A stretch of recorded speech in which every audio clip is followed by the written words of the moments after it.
Top 10 don इन Mumbai adventure. दोस्तों, मुंबई में दो तरह की दुनिया बड़ी मशहूर है। एक गिलहर, एक चकाचौंध से भरी दुनिया, जहाँ पर आपको एक्टर और एक्ट्रेस कभी फोटो खिंचवाते तो कभी पार्टी में नाच गाना करते हुए मिल जाएंगे। लेकिन इसके अलावा भी एक दुनिया है जो खौफ से भरी हुई है, क्योंकि मुंबई में ही आपको देश के सभी अंडरवर्ल्ड डॉन देखने को मिलेंगे, जहाँ ये मुंबई की ऊंची ऊंची इमारतों में रहकर पूरे देश में अपने गोरख धंधे चलाते हैं। ऐसे में दोस्तों, चलिए आज की इस वीडियो में हम आपको मुंबई के 10 ऐसे खतरनाक अंडरवर्ल्ड डॉन के बारे में बताते हैं, जिनके नाम से पूरा मुंबई कांपता है।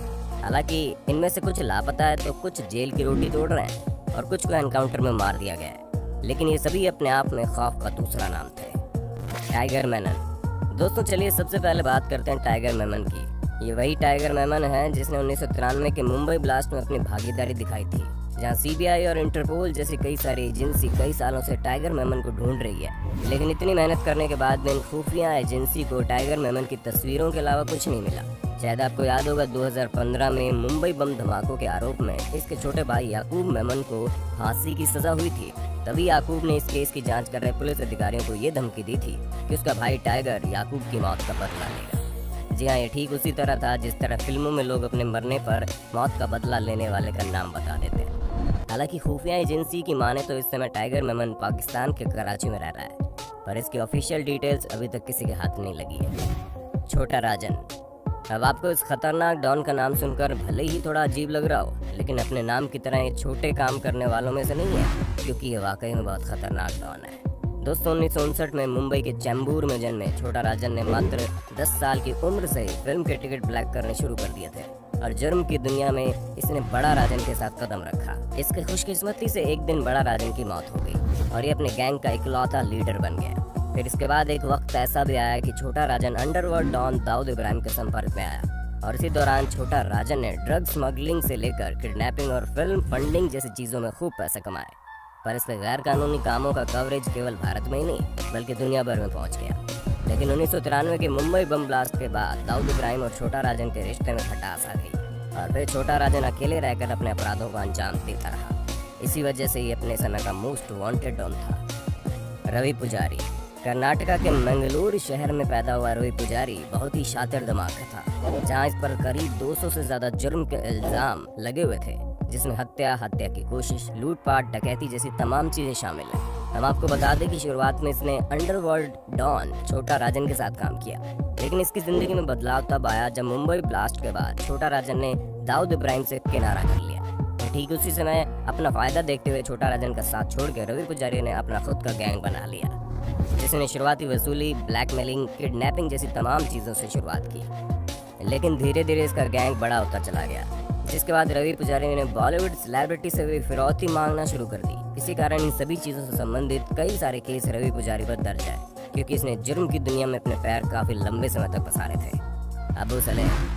अब आप इस मासूम सी शक्ल वाले शातिर डॉन के बारे में सुनिए, क्योंकि 1962 में उत्तर प्रदेश के आजमगढ़ में जन्मे अबू सलेम एक मिडिल क्लास फैमिली का लड़का था, जो शुरुआत में बहुत मासूम था, लेकिन पिता की मौत के बाद इसकी जिंदगी में कई सारे बदलाव आए, जहां परिवार की जिम्मेदारियों का बोझ इसके कंधों पर आ गया और परिवार को संभालने के लिए इसने मैकेनिक का काम करना शुरू कर दिया। जहाँ इंटरमीडिएट की पढ़ाई पूरी करने के बाद ये घर से भागकर दिल्ली आ गया और दिल्ली में कुछ समय भटकने के बाद ये मुंबई चला गया, जहाँ इसने छोटे मोटे काम किए, जिसके बाद ये रियल एस्टेट ब्रोकर बन गया और इस काम को करते हुए क्रिमिनल्स के टच में आ गया। जिसके बाद अबू सलेम ने क्राइम की दुनिया में दस्तक दी और फिर तो इसका संपर्क दाऊद इब्राहिम जैसे अंडरवर्ल्ड डॉन से हो गया था, जहाँ ये दाऊद का इतना करीब था कि इसे दाऊद इब्राहिम का राइट हैंड माना जाने लगा। और इसी समय अबू सलेम ने फिल्म स्टार और कारोबारियों को धमकाकर जबरन वसूली की, जिसमें कई सारे नामी गिरामी कलाकार शामिल थे। वैसे इसकी शादी भी एक फिल्म और टीवी एक्ट्रेस मोनिका बेदी से हुई थी, जो कलर्स पर आने वाले काफी हिट रियलिटी शो का हिस्सा रही।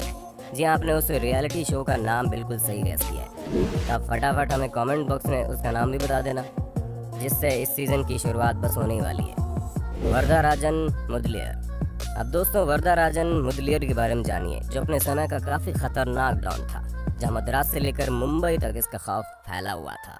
और मद्रास में जन्मा ये अंडरवर्ल्ड डॉन देश की पुलिस के नाक में दम करके रखा हुआ था और 1960 से लेकर 1980 तक ये हाजी मस्तान और करीम लाला जैसे खतरनाक डॉन के साथ काम करता था। हम आपको बता दें, वरदा राजन आया तो मुंबई सिर्फ अच्छे काम की तलाश में था, लेकिन अच्छा काम न मिलने की वजह से इसे जुर्म की दुनिया में कदम रखने पड़े। क्योंकि मुंबई के स्टेशन में कुली का काम करने के दौरान इसकी मुलाकात शराब की तस्करी करने वाले से हुई और फिर उसके बाद वरदराजन और जुर्म का नाम एक साथ लिया जाना शुरू हो गया। हाजी मस्तान। दोस्तों, अंडरवर्ल्ड की दुनिया में हाजी मस्तान की इमेज किसी रॉबिन हुड से कम नहीं है। अगर आपको ना पता हो तो हम आपको बता दें, यही वो डॉन है जिसके जीवन से प्रेरित होकर अमिताभ बच्चन की फिल्म दीवार बनाई गई।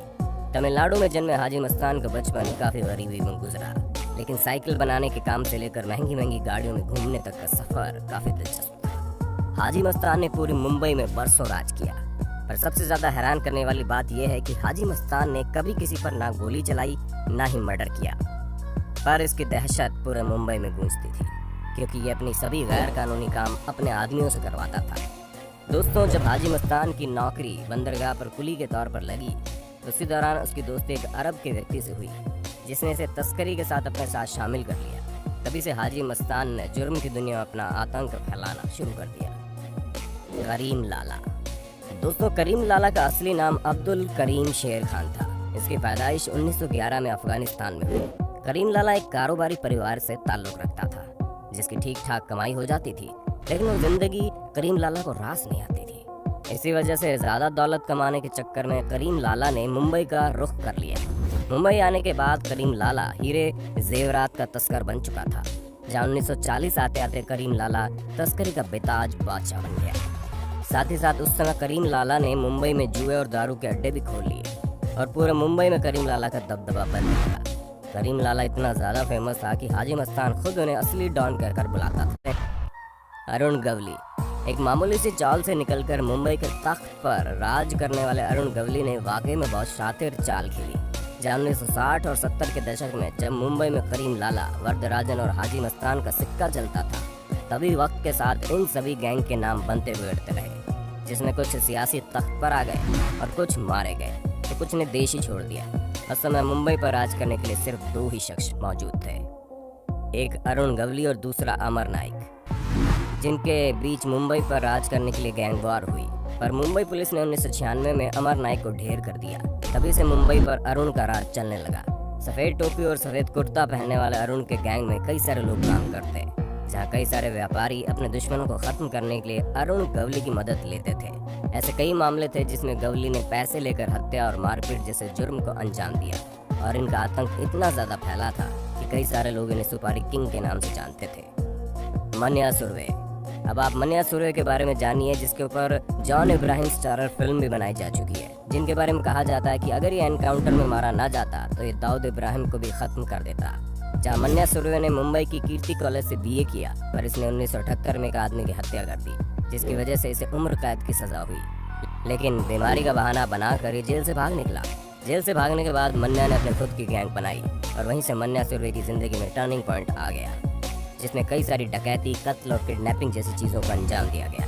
लेकिन एक दिन जब अपनी गर्लफ्रेंड से मिलने गया तो मन्या सुरवे को पुलिस एनकाउंटर में मार गिराया गया, जहां मन्या के एनकाउंटर की वजह उसी की गर्लफ्रेंड विद्या जोशी बनी। पर मन्या सुरवे के एनकाउंटर को मुंबई का सबसे पहला एनकाउंटर माना जाता है और ये सभी चीजें आप जॉन इब्राहिम की film shoot out at Wadala में देख सकते हैं। दाऊद इब्राहिम। अब भारत के मोस्ट वांटेड गैंगस्टर के बारे में कौन नहीं जानता होगा, जहां मुंबई के एक पुलिस ऑफिसर का बेटा दाऊद इब्राहिम जुर्म की दुनिया का बेताज बादशाह बना। दोस्तों, बचपन में ही उसने कई सारे गैंग वॉर देखी थी।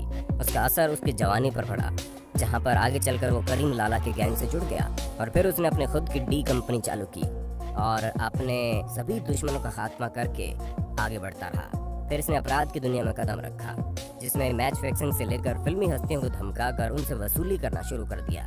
पर इसका सबसे बड़ा जुर्म 1993 में हुआ मुंबई बम ब्लास्ट है, जहां ये इसका मुख्य आरोपी है और इसी वजह से पुलिस आज भी दाऊद इब्राहिम को ढूंढ रही है। दोस्तों, ये थे मुंबई के 10 सबसे खतरनाक डॉन, जो सिर्फ मुंबई में ही नहीं बल्कि पूरे देश में आतंक फैलाए हुए थे। उम्मीद है आपको ये वीडियो काफी पसंद आया होगा। अगर हाँ तो इसके बारे में कमेंट करके जरूर बताना। साथ ही ऐसे इंटरेस्टिंग वीडियोस को लगातार देखने के लिए हमारे चैनल को लाइक, शेयर, सब्सक्राइब जरूर कर देना। धन्यवाद।